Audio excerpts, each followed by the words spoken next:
See this question you have to find out the value of this x. आपको सबसे पहले format बिल्कुल आपके दिमाग में होना चाहिए. Solution number 1.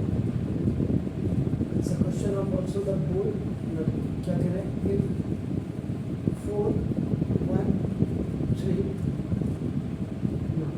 into x आपका नाम इक्वल टू -4 8 4 -1 2 1 -3 6 3.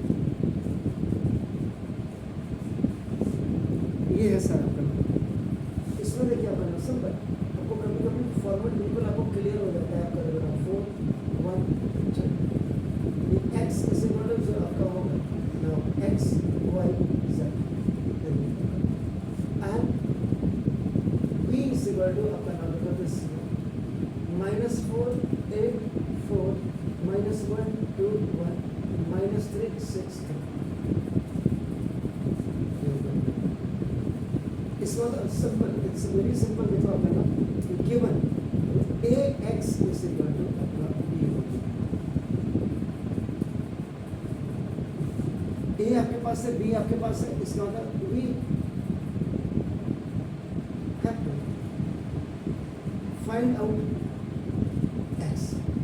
x का मतलब अगर आप लिखेंगे x y और z ये आपको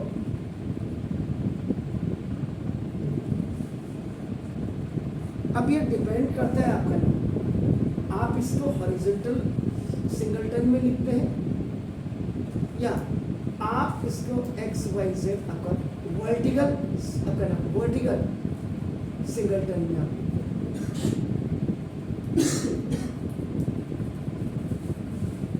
तो ये आपका नाम ये जो आपने एक्स वाई जेड ऐसे लिखा है और ये ऐसे लिखा है ये आपका टोटली इसके हिसाब से ही आपका लिखा जाता है. ये आप याद रखिए. अब नाउ कैपिटल एक्स है. देखो कैपिटल एक्स है. यहाँ एक्स वाई जेड भी आप ले सकते हैं या small A small B small C भी आप लिख सकते हैं. कई बार व्हाट हैपन आपका समटाइम्स आप लोगों के यार already we have this X we will not confuse in that condition. We have to take this small A small B small C आप कर लेते हैं. अब आप करें यहाँ ये चीज़ आपको बिल्कुल क्लियर होनी चाहिए.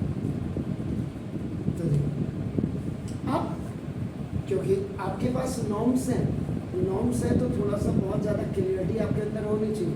क्योंकि whenever you are using the rule वही रूल आपको बिल्कुल क्लियर हो. इसका मतलब अब यहाँ आपको डिसाइड करना ये है या ये है. तो आपका क्योंकि आप मैट्रिक्स पढ़ रहे हैं इसलिए आपका नाम थोड़ा सा नीचे तो ये एंड आ गया एक्स इज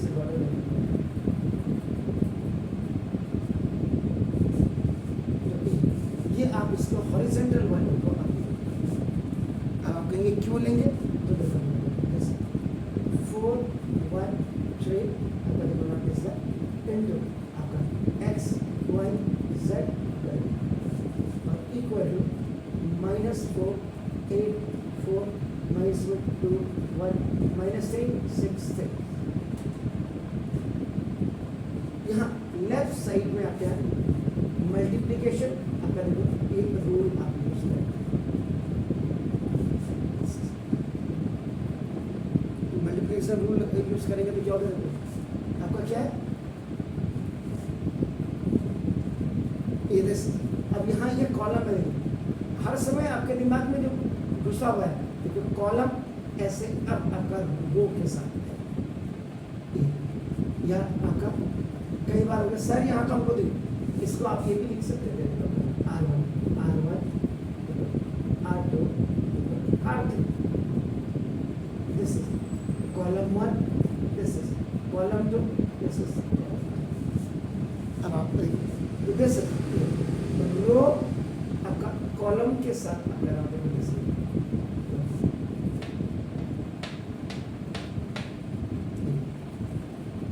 क्लियर है sir.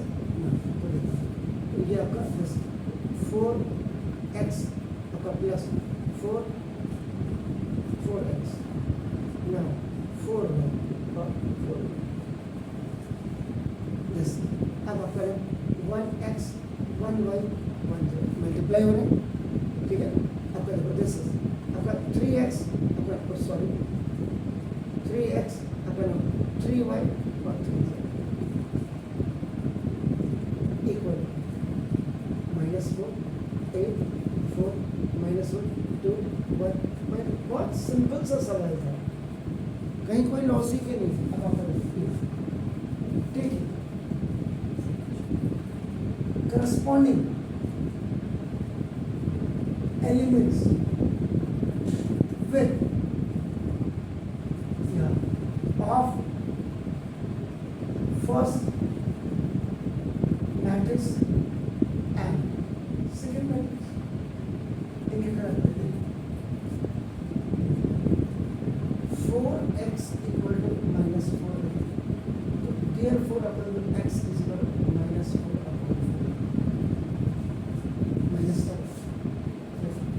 second 4y is equal to corresponding to this 8, therefore y is equal to 8 upon 4. Now look at this, or this 4z is equal to 4. Now this data is equal to this, z is equal to 4 upon 4.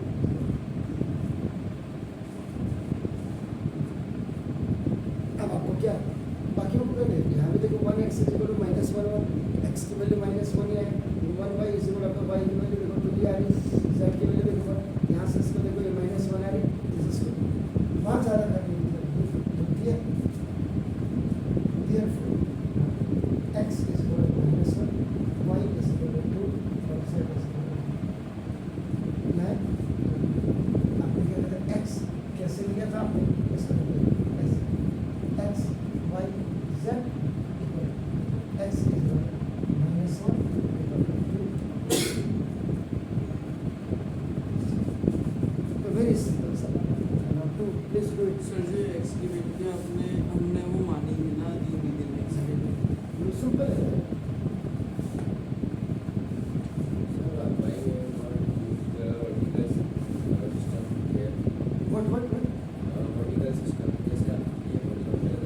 ये तो rule आपका multiplication rule कैसे लगेगा आपका नाम देखो this multiplication rule तभी तो ऐसे लगाते तो हम कैसे आता, जैसे आपका एक्स वाई जेड अगर आप लेते हैं